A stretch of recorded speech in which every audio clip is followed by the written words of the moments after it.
Bueno, pese a todas estas amenazas de la derecha en la región, es importante plantearse una pregunta: ¿cómo avanza la revolución bolivariana? Resulta que durante la clausura de la Expo Venezuela Potencia 2017, el presidente Nicolás Maduro hizo importantes anuncios que permiten una amplia participación a los sectores público, privado y comunal. Sobre ese tema quisiera dialogar durante algunos minutos con el doctor Alfredo Serrano. Nos acompaña acá en nuestros estudios de Caracas, Venezuela. ¿Cómo está, doctor? ¿Qué tal? Muy bien. Muchas gracias por estar con nosotros. Doctor, antes de entrar en detalles meramente más técnicos, pudiéramos decir, a mí me gustaría escuchar su impresión sobre la recién concluida Expo Venezuela 2017.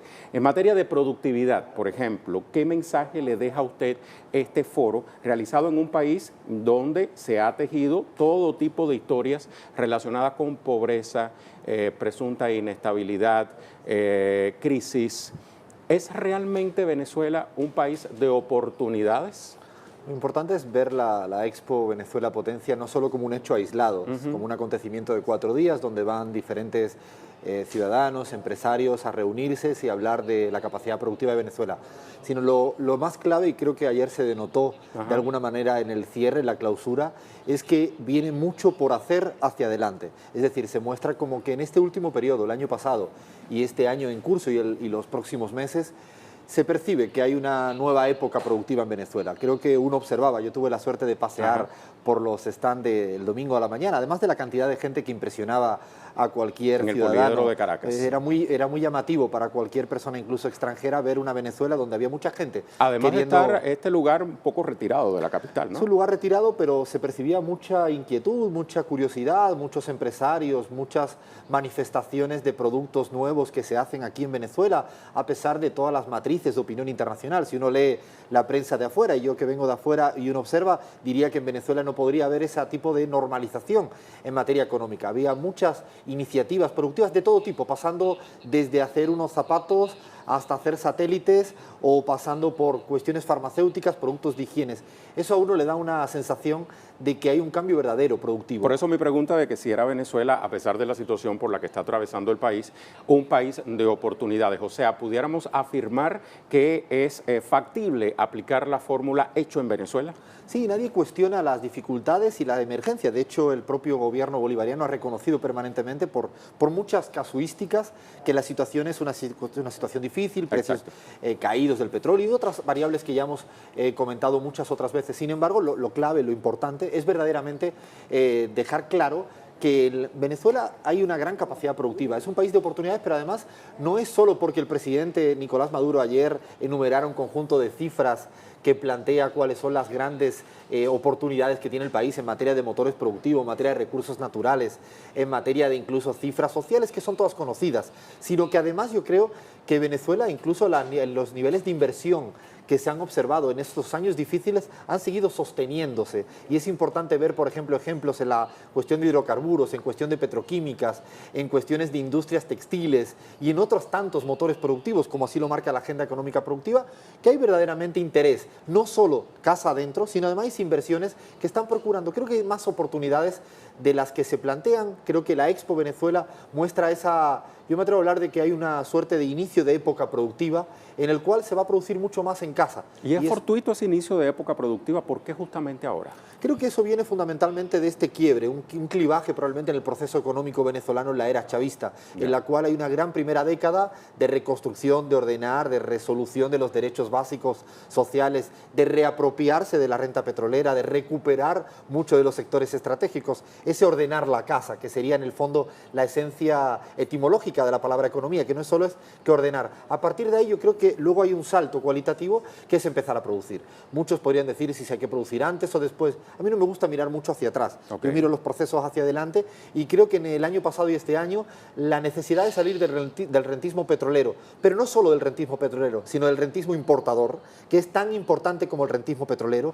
No solo importar, sino tener que producir las cosas en casa y fundamentalmente detectar que hay más capacidades instaladas de la que uno imagina. El sector farmacéutico, farmacéutico, el sector higiene, sector textil, sector automotriz. Ayer creo que el presidente anunciaba importantes medidas de sustituir nada más y nada menos que el 25% de todo lo que es el proceso de partes, autopartes, baterías. Esa cuestión que es determinante para no solo sostener el empleo, sino para hacer una economía cada vez más productiva. Sostener la economía significa justamente poder producir todas las cuestiones materiales que hacen sostenible e irreversible realmente una revolución social como la venezolana. Y en ese reordenamiento de la casa, como usted metafóricamente lo ha denominado, hay algo que a mí me llama poderosamente la atención y es, a partir de los anuncios del presidente Nicolás Maduro, cómo se tienen en cuenta la integración de tres elementos fundamentales: el sector público, el sector privado y las comunas.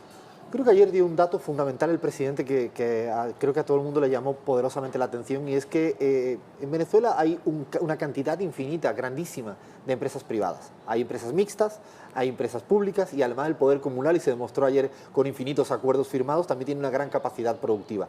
Y eso creo que es un poco la esencia, la armonía, la mezcolanza que tiene este tipo de procesos, que no es como desde afuera se plantean, de la que no existe la iniciativa privada en este país. Por eso cuando uno mira en responsabilidades, si uno observa que el 98,5% de las empresas inscritas en el CENIAT, en el registro de la Administración Tributaria de Venezuela, el 98,5% son empresas privadas. 98,5% son de las que existen. Ahí fue el dato que dio el presidente, y uno puede mirar estos datos que son públicos y observaría cómo hay una responsabilidad del sector privado en todo lo que ha sucedido en estos tiempos, y además se le vuelve a invitar. Y ayer yo creo que el resultado de la Expo es que el sector privado tiene un papel protagónico en esta economía venezolana socialista, siempre y cuando quieran producir. Yo creo que hay una cuestión fundamental, y es que el sector privado está, entiendo, invitado a producir. Lo que no está invitado es a especular. Lo que no está invitado es a tener una economía ficticia que no le llega a la ciudadanía, a la gente del barrio. La gente no quiere un sector privado que se dedica a especular financieramente o en la distribución, o a inflar precios. Eso no le interesa a aquella persona de la calle, de la esquina, que está esperando su producto para poder comprarlo. Lo que quiere realmente la ciudadanía de cualquier país es que el sector privado produzca, que se dedique a operar en la economía real. Y justamente estos pivotes que tiene la economía venezolana, del poder comunal, el sector público, las empresas mixtas son un ejemplo. Sí. Hay empresas mixtas en el arco minero donde hay grandes transnacionales como Gold Reserve, que trabaja en una asociación estratégica con una empresa pública, creándose una empresa mixta que se reparte los beneficios, en el caso minero 55-45. Viene esto a destruir un poco, a desmantelar un poco esa matriz que a veces uno lee en determinados medios de comunicación, si se quiere, de que la empresa mixta es como inaceptable en un proyecto socialista. Yo creo que la empresa mixta es una forma de asociarse con el capital privado, respetando una constitución que mantiene una soberanía sobre sectores estratégicos y que además permite un entendimiento entre dos partes, un entendimiento con un único objetivo, que es producir, generar valor agregado, industrializar y construir en última instancia una palanca del desarrollo económico del país. Me parece que el Estado tiene ciertas competencias en determinados sectores estratégicos, pero como es normal, la economía es muy amplia, hay cantidad de cosas por hacer, no solo es cuestión de explotar o explorar el hidrocarburo, sino hay cuestiones mineros, en términos de minería hay una cantidad hoy en día de bienes que son potencialmente industrializables, pero no solo eso, hay que producir calzado, hay que producir automotriz, y en todo eso obviamente el sector privado tiene mucho que decir, siempre y cuando quiera trabajar. Yo creo que se ha malentendido, se ha malinterpretado, yo creo que se ha querido tergiversar mucho lo que este proceso pretende construir, y es que se invita al sector privado. Uno observa la presencia de muchas empresas privadas, siempre y cuando, insisto, bienvenidas a producir. Pero esto no pasa en Venezuela solo, sino pasa a niveles mundiales. Cuando una empresa está en un sitio y no quiere producir y quiere lo que es especular, inflar precios o ir contra el interés público, el interés de la ciudadanía, que lo que quiere es tener acceso a un producto. Hay infinitas de ejemplos a nivel mundial, pasando desde los Estados Unidos, Colombia, España, en los cuales se penalizan a este tipo de empresas por no operar en clave de desarrollo económico productivo en la economía real, que creo que es lo que cualquier ciudadano de la esquina de esta calle el ciudadano de a pie. El ciudadano de a pie lo que quiere es que tengan sus productos, que se produzcan, tengan acceso a ellos, tengan precios accesibles, justos, normales. Esto entiendo que es lo que un poco la Expo Venezuela a mí me ha dado como un gran mensaje en la clausura de ayer. Bueno, pues con pasos certeros se proyecta la revolución bolivariana con el gobierno del presidente Nicolás Maduro sobre la base de ese mensaje que le llega a usted, doctor. Muchísimas gracias por este diálogo para la audiencia de Telesur. Gracias a vosotros. Muchísimas gracias.